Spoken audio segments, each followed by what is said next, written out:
ముద్రగడ పద్మనాభం ఆయన పేరు తెలియని వారుండరు. ఆయనది 4.5 దశాబ్దాల రాజకీయ చరిత్ర.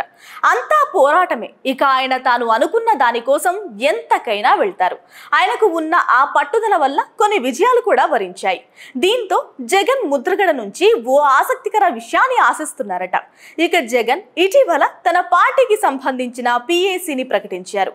ఈ పిఏసీలో 33 మంది సీనియర్లు కీలక నేతలకు అవకాశం ఇచ్చారు. అయితే గోదావరి జిల్లాలకు సంబంధించి ఆయన ముద్రగడ పద్మనాభాన్ని తీసుకుని ఈ కీలక స్థానం ఇచ్చారు. ఈ విధంగా చేయడం ద్వారా జగన్ తనదైన రాజకీయ వ్యూహాన్ని రచించారు అని అంటున్నారు రాజకీయ విశ్లేషకులు. అలా కీలక పదవి ఇవ్వడం ద్వారా ముద్రగడ నుంచి భారీ రాజకీయ లాభాన్నే జగన్ కోరుకుంటున్నారట. ముద్రగడ అంటే ఈ రోజుకి ఒక బ్రాండ్ ఉంది. ఆయన అంటే ఒక బలమైన సామాజిక వర్గం తమ గుండెల్లో పెట్టుకుంటుంది.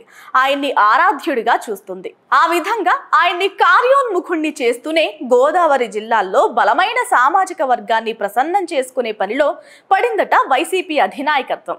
కాపులకు తమ పార్టీలో ప్రాధాన్యత ఉందని పలు నియామకాల్లో స్పష్టం చేస్తోంది. ఇక ముద్రగడను ముందు ఉంచి గోదావరి జిల్లాల్లో వైసీపీ రాజకీయాన్ని చేస్తుంది. ఇప్పటికే ఆయన కుమారుడు గిరికి పత్తిపాడు అసెంబ్లీ నియోజకవర్గం వైసీపీ ఇన్ఛార్జ్ బాధ్యతలను అప్పగించిన వైసీపీ రానున్న రోజుల్లో ముద్రగడ సేవలను మరింతగా కోరుకుంటుందట.